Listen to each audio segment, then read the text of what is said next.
Bonjour à toutes et à tous. Notre Speakeasy du mois d'août porte sur les prêts hypothécaires ou prêts de restructuration.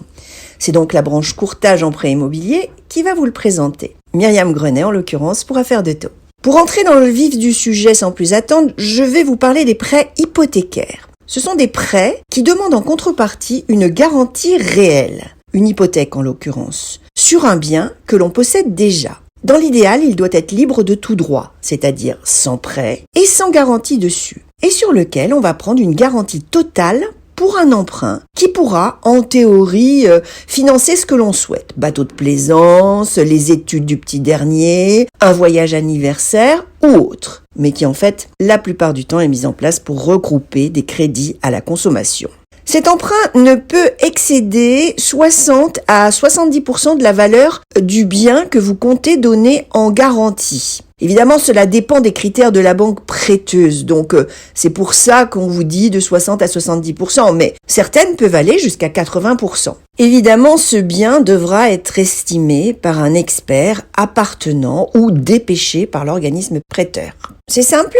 La technique de restructuration consiste à regrouper tous vos crédits de consommation qui sont généralement établis sur une courte durée et à un taux élevé pour les étaler sur une longue durée avec un taux plus intéressant. Attention, il ne faut pas vous leurrer. Au final, ces crédits vous coûteront plus cher que ce qu'ils vous auraient coûté si vous les aviez laissés tels quels. En fait, une restructuration permet juste de ne plus être étranglé et de retrouver de la trésorerie et du pouvoir d'achat. Assumez ces échéances aussi tous les mois. En fait, cela vous donne une respiration, car l'effet bénéfique de cette restructuration est de retrouver une échéance unique et raisonnable par rapport à son pouvoir d'endettement. Et parfois même, lorsque la valeur du bien donné en garantie le permet, se dégager un petit matelas d'avance. Prenons un exemple concret. Le principe n'est pas compliqué, vous l'avez compris, c'est qu'au lieu d'avoir de fortes échéances que l'on va cumuler tous les mois, c'est avoir une échéance lissée. Imaginons, monsieur et madame Dupont possèdent une maison d'une valeur de 420 000 euros estimée par la banque. Pour monter le dossier, ils retiendront donc la valeur de 60% de ce montant, soit 252 000 euros. Par ailleurs, monsieur et madame Dupont ont contracté plusieurs crédits à la consommation. Le premier, pour l'achat de leur voiture, 25 000 euros sur 8 ans au taux de 4,50%, soit une échéance mensuelle de 310,58 euros. Le second, pour financer la piscine, sous la pression des petits-enfants, 35 000 euros sur 7 ans au taux de 3,80%, soit une échéance de 475,19 euros. Et enfin, le troisième pour financer le mariage du petit dernier, 15 000 euros sur 5 ans au taux de 2,90, soit une échéance de 268,86 euros. Donc au total, une sortie de trésorerie mensuelle, si on additionne toutes ces sommes, de 1054,63 euros.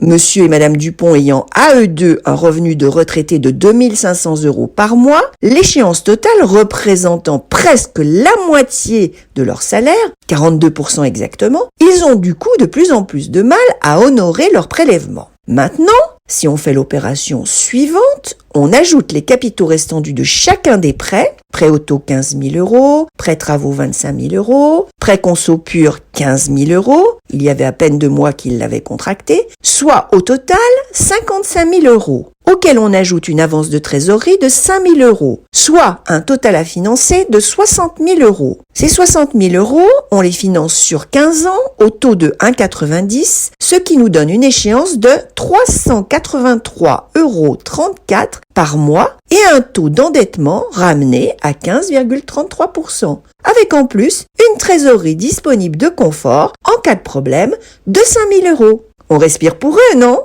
Voilà de manière schématique ce que l'on peut faire avec un prêt hypothécaire. Parfois, il peut rester une fin de prêt immobilier sur le bien que l'on veut donner en garantie. Dans ce cas-là, il suffit d'intégrer dans les rachats le capital restant dû du prêt immobilier. En effet, pour des raisons évidentes de prise de garantie, il est rare qu'une banque accepte de passer en second rang en cas de recouvrement. À l'origine, le prêt hypothécaire pouvait financer ce que l'on souhaitait sans avoir à donner son objet. Aujourd'hui, avec les règles contre le blanchiment d'argent, la transparence est obligatoire. Quoi qu'il en soit, de moins en moins de banques financent des prêts hypothécaires dans l'absolu. Il faut absolument que dans leur mise en place, ils répondent à un besoin de restructuration du demandeur de prêt. Ce type de prêt intéressant souvent des personnes âgées, il est important de savoir qu'ils peuvent emprunter jusqu'à l'âge de 65 ans ou plus et sur une durée maximale de 20 ans. Bien sûr, chaque dossier étant un cas particulier, il convient de modérer ces propositions extrêmes en fonction de l'étude et l'analyse des données. On assure les personnes âgées qu'en garantie d'essai et on trouve des assurances à des prix raisonnables, même pour elles. Cependant,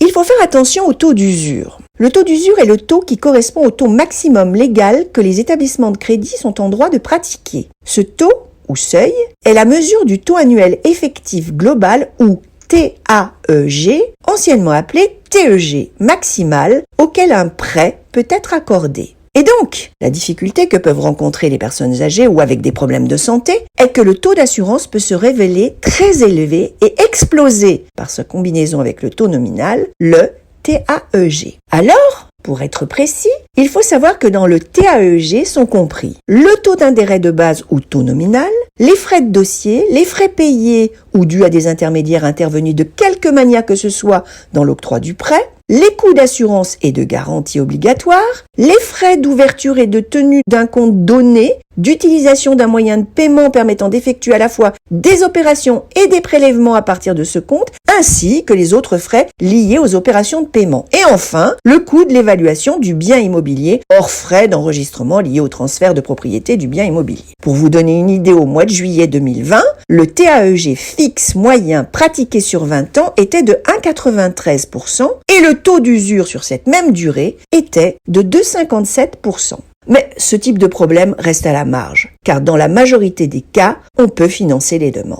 Les contraintes de ce type de prêt, que l'on rencontre quand même, sont que premièrement, il faut avoir un fonctionnement de compte lisible. Nous entendons par là que vous pouvez fonctionner à découvert autorisé, pourra d'ailleurs aussi être acheté, mais il faut savoir que les incidents de compte compliquent le dossier. Je dirais qu'il faut donc réagir avant d'en arriver là. Et que, deuxièmement, vous devrez vous armer de patience et tout justifier. La liste des documents requis pour ce type de financement est impressionnante. Et parfois, lorsque vous croyez que c'est terminé, on peut vous demander un autre document. L'attente de l'accord est long et la mise en place, avec les délais cumulés, attente notamment des derniers soldes des différents organismes financiers des prêts conso, une fois l'accord obtenu, l'est également. Cela dit, cela reste un très bon outil pour sauver la trésorerie et le pouvoir d'achat d'une famille. Et ça, c'est super.